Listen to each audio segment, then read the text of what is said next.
Hi guys, it's Mike here from KS Bushcraft Down Under. Today I'm going to go off subject.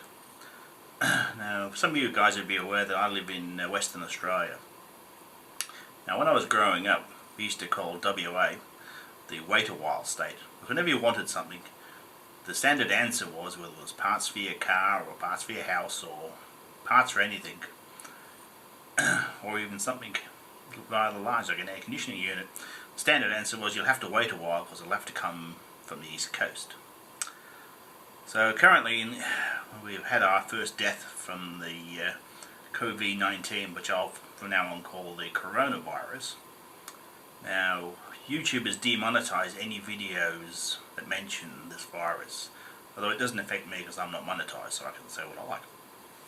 Okay, so we've had our first death here in Western Australia, and it was one of the gentlemen who was stuck on that cruise ship off the coast of Japan. So, funnily enough, our newspapers are getting on board, so it's how to survive it. This is the passing away of the poor gentleman. Now, this virus has a mortality rate, we think somewhere between 1 and 2%, but we don't know at the moment. Okay, so considering the population of Australia, that's about 120,000. Okay. Now, although it's giggles, there's been some panic buying at the shops.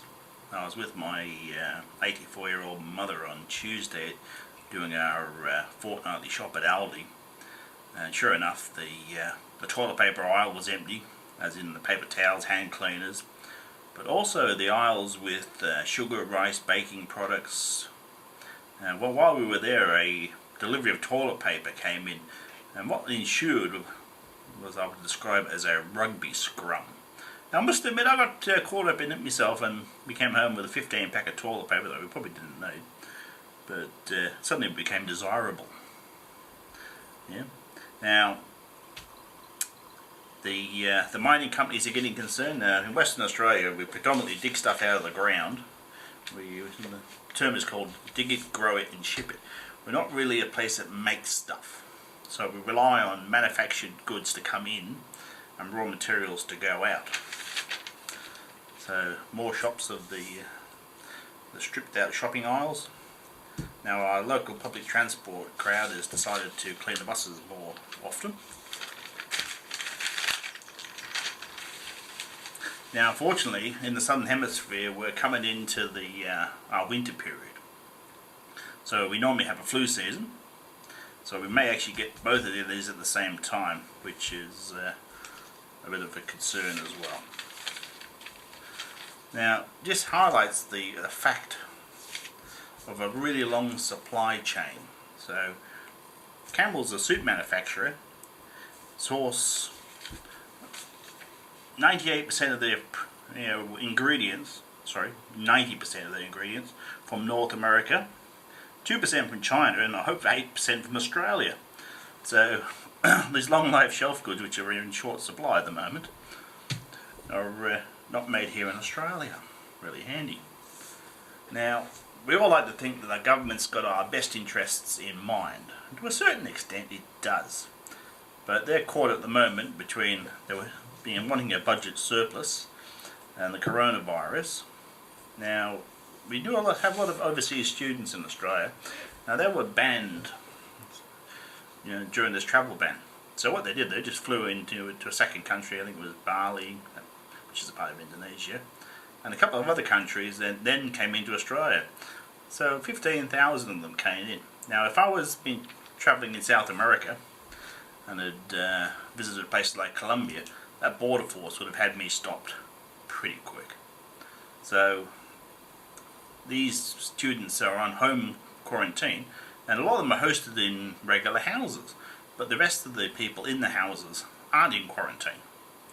So that's a bit wish-washy. Okay. Now, the mining companies are not worried about this with their FIFO. So FIFO is a fly-in, fly-out workforce. So often you spend 2 weeks working away on 12-hour shifts, and you come home for 2 weeks. And a lot of the guys, they go to Indonesia and Bali and have a great old time. Now, the mining companies are starting to tell them where they can go on their time off.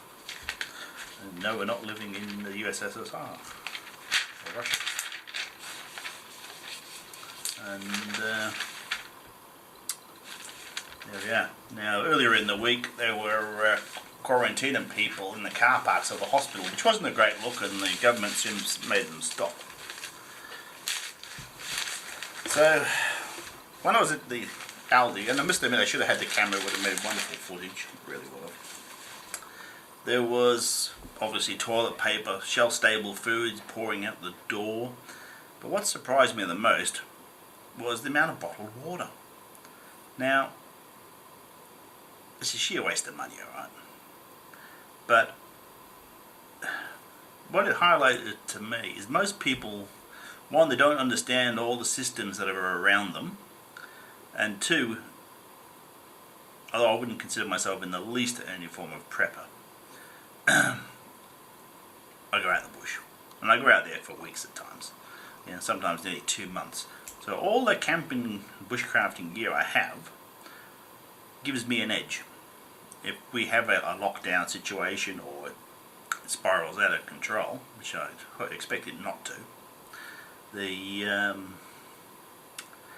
maybe it's time for us all to have a look at our individual situation. Now, if you're living on an apartment building and you don't have a bathtub, maybe you should consider stocking up on water containers or bottled water. But if you're living in a house, and houses have roofs, and you know, roofs catch rain, surely you can catch water from the roof. I mean, it might be the prettiest system, and shove it in your rubbish bin if you want to. There is a million and one small things that we have around us that we're not really utilising to see us through it. So why buy bottled water? It's expensive, it's fairly limited in supply. If you went out and bought a litre of bleach, you can put 2 drops of bleach into every litre of water and it'll make it safe to drink. It won't be appetizing, but it'll be safe. I mean, you could use Condy's crystals or potassium permanganate. Now, for my generation, it was a cream put on cuts and sores, and you can, it's not expensive. You know, so about 5 crystals, a very faint pink colour. It's also good for antifungal, tinea. I've used it on mountaineering trips to mark out the landing spots for aircraft. So there's 2 ways of treating water. Obviously, boring is the option. Now, I think everyone should do a bit of an audit of their living situations and have a plan. Even if it's not a great plan, have some plan of how you're going to handle this and work from there. Hi guys, welcome back. So over the weekend it's been interesting here in Western Australia. Now, we've had a lady who was already sick, had just flown in from Dubai, I think it was, and decided to go to a concert, you know, with 1,000 other people. Now, she was already sick. She'd had the coronavirus test but was waiting the results, but obviously didn't want to miss out on the concert. So it's stupidity like this which really sort of gets at my nose. I mean, they only ask you to self-quarantine for 3 days until you get the test. You're already sick, so you go into a concert with 1,000 other people. Really begs belief. It really does. Now, there's been people brawling over toilet paper. It's really quite sad. I mean, I can think of a lot more vital things to have around the house than toilet paper, but it just shows you how thin the veneer of civility really is. So, tiny little thing in our local paper, and I've been moaning on this for years.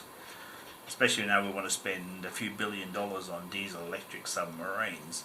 And Australia has about 28 days worth of fuel. Now, most of our remote towns run on diesel generators.